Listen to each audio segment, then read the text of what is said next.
ఇదంతా కాంగ్రెస్ పార్టీ ఇచ్చినాయి. ఒకరి మీద ఒకరు పడి ప్రియాంక గాంధీ వచ్చింది, ప్రతి నెల 4,000 రూపాయలు ఇస్తామని చెప్పింది. మీరు నౌకర్ల అప్లికేషన్ కోసం పెట్టి అప్లికేషన్ పైసలు కూడా అవసరం లేదని చెప్పింది. యూత్ డిక్లరేషన్ ప్రత్యేక ఒక దుకాణమే పెట్టిన, మీరు పెట్టిన దుకాణమే. ఇప్పటికి నిరుద్యోగులకు ఇస్తామని చెప్పేసి మీరు మొత్తం పచ్చి మోసాలు చేసిండ్రు. కాబట్టి ఈ డిమాండ్స్ పెట్టి మీరు అడిగిన డిమాండ్స్ ఏమైనాయని చెప్పి చూపించి ఇది పెట్టినాం. ఓకేనా? ఇది నేను ఇక్కడికి ఆగలే, ఎందుకంటే అక్కడ కాగుతాయి. ఇది నేను రాష్ట్రపతి దగ్గర పోయినా, 8వ తారీఖు 3 జనవరి న్యూ ఇయర్ కాగానే బొకే తీసుకొని పోయినా రాష్ట్రపతి గారి దగ్గర.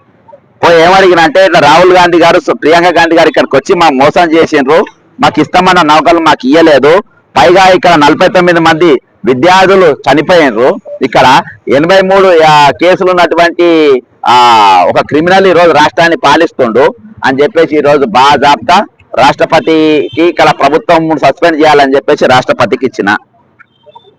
ఇది చీఫ్ ఎలక్షన్ కమిషన్ కి ఇచ్చిన.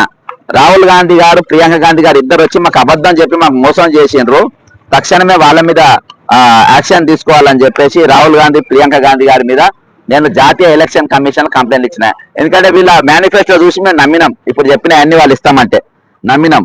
కాబట్టి ఇది ఎలక్షన్ కమిషన్ లో ఇచ్చినటువంటి దుకాణం. ఓకేనా? ఇదంతా అయినాక ఇది ఇగో ఇది ఒరిజినల్. ప్రభుత్వానికి చేత కాకుంటే, ప్రభుత్వం గాజులేసుకొని కూర్చుంటే వాళ్ళకు ఏ దాంట్లో ఎన్ని పైసలు దొరుకుతాయి, మూసీ కడితే మాకు కమిషన్లు వస్తాయి, లేకుంటే కాళేశ్వరం ఇంకొక భాగం తీసుకుపోయి మాకు కమిషన్లు వస్తాయి, మేము ఏది కోడంగల్ లిఫ్ట్ ఇరిగేషన్ కడితే మాకు కమిషన్లు వస్తాయి, ఆర్టీసీని ప్రైవేటైజేషన్ చేస్తే మాకు కమిషన్ వస్తాయి, మేయా కృష్ణారెడ్డిని తీసుకొని వచ్చి క్లీన్ చిట్ ఇచ్చి మధ్య కమిషన్లు వస్తాయి. కాబట్టి మేయాకు నౌకర్లు ఇస్తే మాకు కమిషన్ రావు. కాబట్టి మేము జాబ్ క్యాలెండర్ ఇప్పుడే ప్రకటించామని 13 నెలలైంది, ఇవాళ తగ్గాలి. ఈ ప్రభుత్వాన్ని చేత కాకుండా మేమే జాబ్ క్యాలెండర్ తయారు చేసినాం. ఏ డిపార్ట్మెంట్ లో ఎన్నెన్ని ఖాళీలు ఉన్నాయి, మొత్తం A to Z ప్రతి డిపార్ట్మెంట్ వైజ్ గా ఉన్నటువంటి 3,65,000 పోస్టు ఖాళీగా ఉన్నాయని చెప్పేసి మేమే జాబ్ క్యాలెండర్ తయారు చేసి ప్రభుత్వానికి ఇచ్చినాం.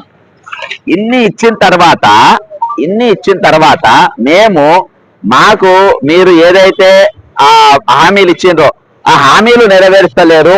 మేము ఇదివరకు 12 రోజులు దీక్ష చేసినా, 12 రోజులు దీక్ష చేస్తే మీరు స్పందించలేదు, 48 గంటల దీక్ష ఇక్కడ చేస్తా, మీరు పర్మిషన్ ఇవ్వండి, అప్పుడు కూడా పర్మిషన్ ఇవ్వకుంటే ఇంటికాడ చేస్తున్నా అని అన్నారు.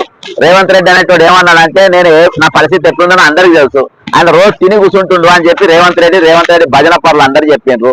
మరి ఎందుకు నేను ఇన్న దీక్ష కూర్చుంటే నా చుట్టూ పోలీసులు పెట్టుండ్రి అని చెప్పి ఇలా కూర్చున్నా. దాన్ని కూడా నేను ఏం పెట్టినా, నిరుద్యోగులు, అమరులైన నిరుద్యోగులు ఎవరెవరు, సంగీత, ప్రవళిక, బోడ సునీల్, ప్రాంగణం, ఇంద్రపా